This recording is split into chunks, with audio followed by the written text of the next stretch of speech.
Good afternoon and welcome to another magical story from my book, Tales of a Mother Alchemist, already available in Amazon, in English and by the end of March in Spanish as well. And this book has got about 40 inspirational quotes in the back of it, so I hope you will enjoy it. This story is called Completing the Cycle. In about April 2020, I did a whale attunement. Whale is a totem that says, honor your soul purpose and claim your destiny. Changes are necessary. Although you may feel overwhelmed, stay focused and connected to yourself so that you can work your way to resolution. I took this quote from a website called Spirit Animals. I've got the link there in the text box with the other links for the books. We are living in complex, some would say difficult times. Part of the difficulty of these times is that humans don't surrender to clarity and vision. This is because this requires that we release control.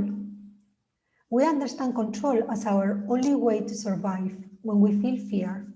We hold tight to what we have or where we are at in an attempt to diminish our anxiety, but this road doesn't take us very far. We know that change is necessary in every cycle in our lives, both big and small, but our tendency is to act chaotically when we feel lack of control. This translates into feelings of anxiety, lethargy, depression, fear, frustration, or anger.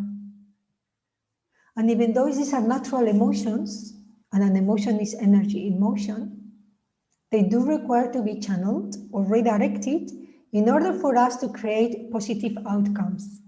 The other aspect of our negative emotions is that they tell us that we are going against our original purpose or life mission.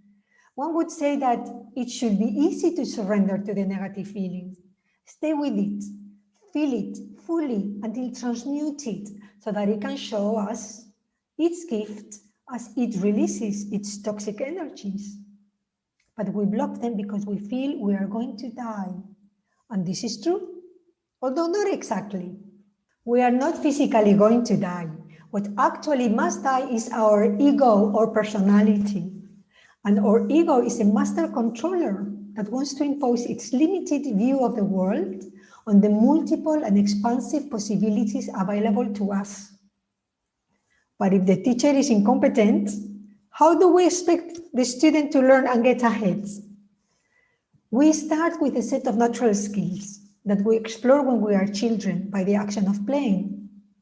We see that when we are children and we are young, we treat our playmates with consideration and fairness. Then the grown-ups in our lives get involved and dictate how the children should act and start projecting their already established beliefs, some of which are restrictive.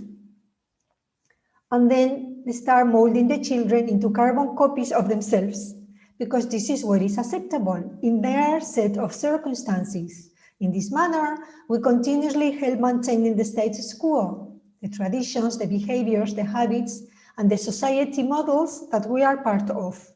So in April 2020, I decided to have a distance attunement. An energy attunement is when a Reiki master sends you a chi ball or encapsulated ball of light encoded with specific symbols and intentions.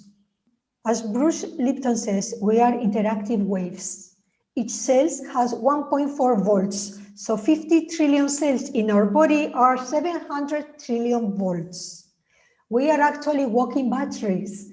So it says, chi is a focused voltage that heals. Jim Quick, a Mind Valley teacher for fast reading skills and memory development, says, intelligence is high connectivity. So it makes sense that we are all connected by a universal and intelligent energy field. And this is how distant attunements work, and why you don't need to be physically present in order to work with healing energy. My attunement was a blue whale Lemurian initiation. And it was the third level of the Blue Star Lemurian Healing Empowerment System by a website called newearthenergies.org. This energy upgrade or reset assists you in clearing your energy fields and emotional body to awaken your cellular memory. In the New Earth Energies website, it says, the whales help to clear and cleanse your heart chakra, removing blocks and negative energies. The whales are the keepers of the sacred knowledge of activating the grid of energies that bring oneness.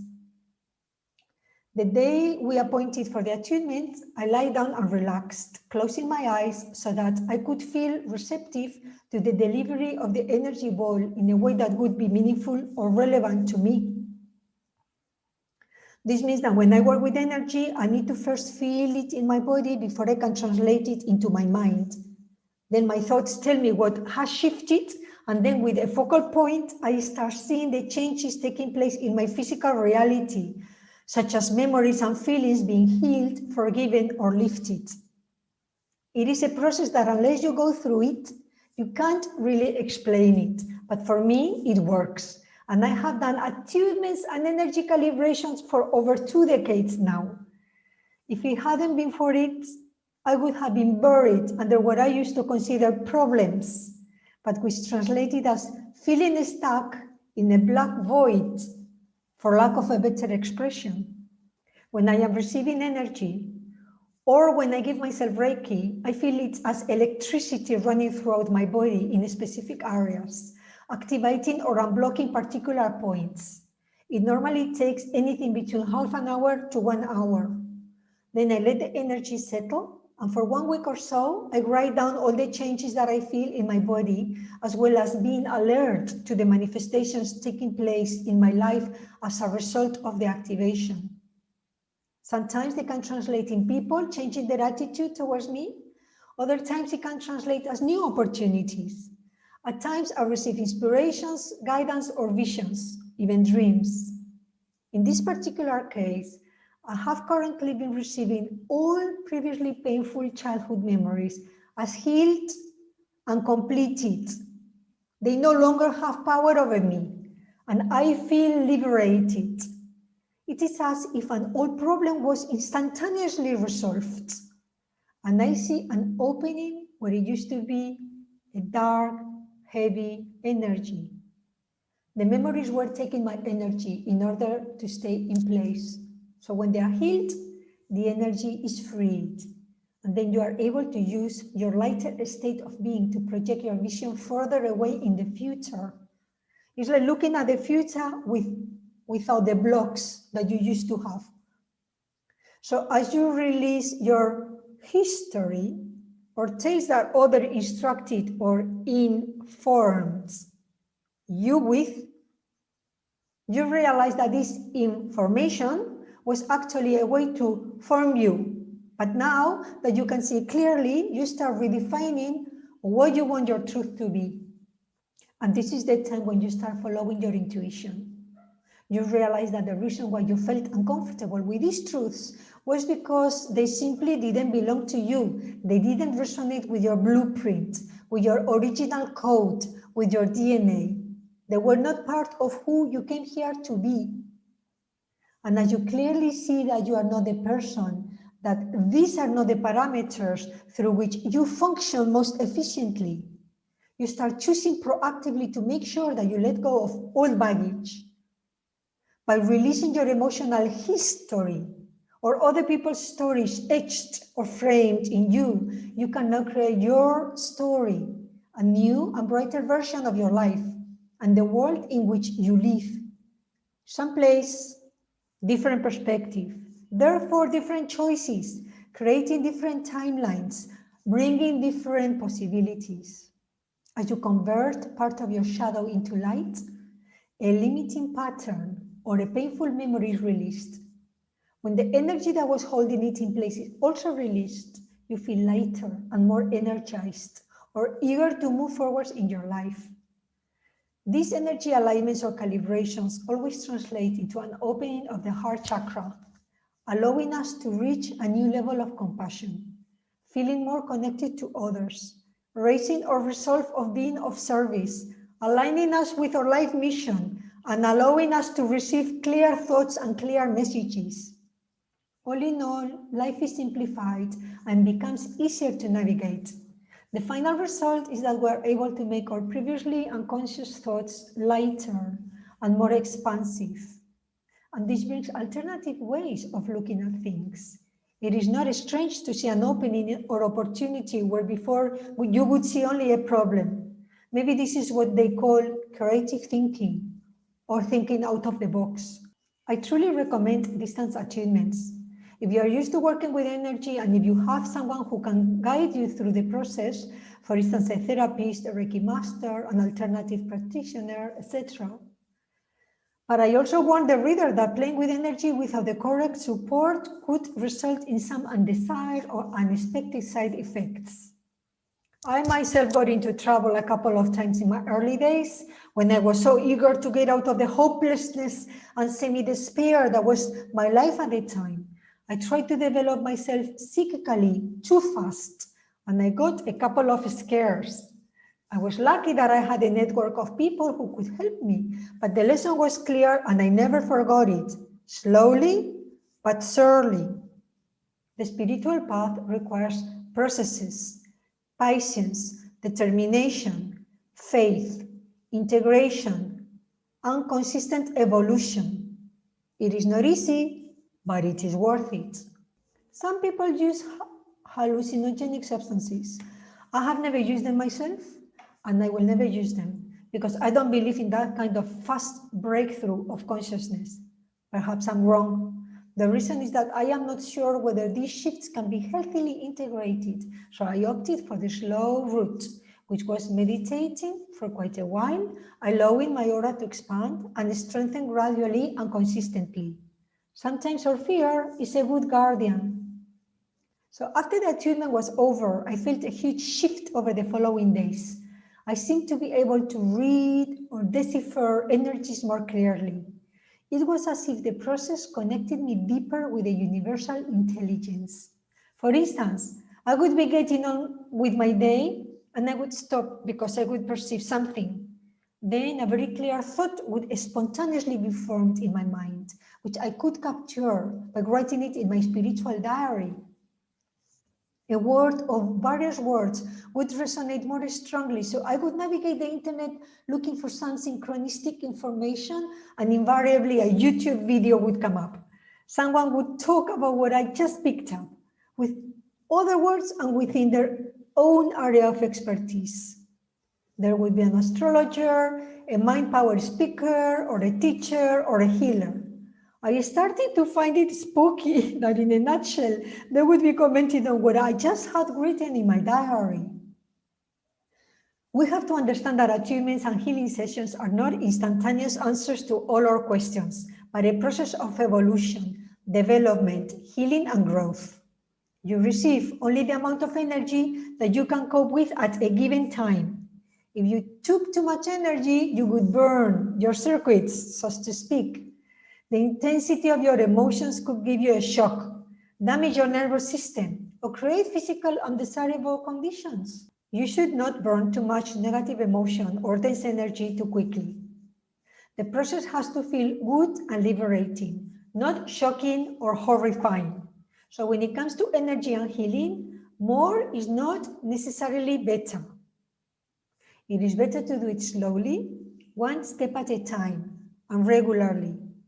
The right amount of energy given at a time when you are ready to face a lurking or hidden issue will allow you to come to terms with your improvement and evolution. We must not forget that we are so used to living with our drama and that we hold on to our pain for dear life. It is strange, but we do it because it is the way for the ego to attract attention and establish its self-importance. So I advise responsible self-development and keeping track of your inner truth. That is, your level of integrity at each given time. You need to ask yourself, what is the real reason why I am doing this? And then you need to find the real answer. Sometimes your first answer is not the real truth. I sometimes tell myself, you are lying to yourself, there is more. And I don't stop until I get to the bottom of it. Be warned, Spirituality can become another form of addiction. If you are not honest with yourself and if you become dependent on results, that is, searching for the sake of searching and never really moving forward in your life at a tangible way. You must always be the rudder of the ship of your life and be in charge. You will need to decide at every given step whether you say yes or no to the universe. Be open to the possibilities, but always exercise responsibility, align with the power of your intuition. So if anything feels true to you, it is true. And if it doesn't, then you don't need to give any explanations. Just say no until it feels good and real. In my case, it brought clarity on what I wanted to do. I had already decided that I wanted to focus on my author archetype in my second house with a whale totem. Coincidence? As a story record keeper, records stored in our DNA. This is the deepest level of truth that I know, and we can all intuitively sense it because we are coded with it. Clarity started to come into my mind in spontaneous bursts. Memories that had been buried for more than 50 years were suddenly just not an issue. They were healed. I no longer had feelings of sadness, frustration, anger, guilt, pain associated with them. I was feeling empowered and liberated instead. Many sources out there say that we're experiencing the collapsing and speeding of time and experiencing the collective mind as our own. This is why they say that the time of the lone wolf is over. When we talk about energy and frequencies, it simply means that as we raise our vibrations, we are merging with our highest potentials and releasing the lower frequencies or shedding our skin. This can be understood as healing our past lives by integrating the lessons and tapping into future timelines as we access the lighter and more expansive, faster frequencies. The whole issue here is that we need to start becoming more disciplined with our emotions. In a moment of intense emotion, you might find yourself as if riding a wild horse, carrying you to a place that you really don't want to go. This feeling of being out of control is a reaction. We choose an action through a prompting in our environment, which is a repetition of an action that we have always done, based on a belief that we always had, even when we knew that those decisions were not very smart. Now, Whale is asking us to control or channel these emotions in creative ways, and whether we realize it or not, our whale archetypal totem keeps the records of the outcomes of our actions. It starts recorded in our psyche. If we change our attitude for the better and consciously choose actions that are better and more in line with the person we want to become, our whole world shifts, starting from inside and showing itself on the outside. This is what we call projecting ourselves onto the physical world, and this is why they say that reality is a hologram. Shifting our baseline from negative or basic survival emotions to emotions such as unconditional love and compassion, and maintaining them in a consistent manner is the new way of thinking, the new language of humanity, and it is based on sound. Sound is vibration. And we know that whales can communicate among themselves up to 6,000 kilometers at a distance through the water, which is a faster conductor than air. In the same site, spiritanimals.com, there was a message that gripped me because of its simplicity and power. Sound is the factor that holds it all together. If you amplify your language, the structure of matter will change. Spoken from the heart moves people and inspires action. And as I continued to read, I became even more mesmerized about the following message, as it clearly explained what I had been undergone through the attunement energy shift. Whales are energetically linked to the Pleiades. Their songs emit a distinct vibrational frequency that assists you in opening your heart chakra, as well as your higher heart chakra or thymus, to help you access deep wisdom. You will experience more synchronicities and have an inner urge to align with your purpose and true destiny. Some people focus on money. Some people focus on power. Some people are corrupted and others abusive. But some others are here to serve and even to dedicate their lives to love.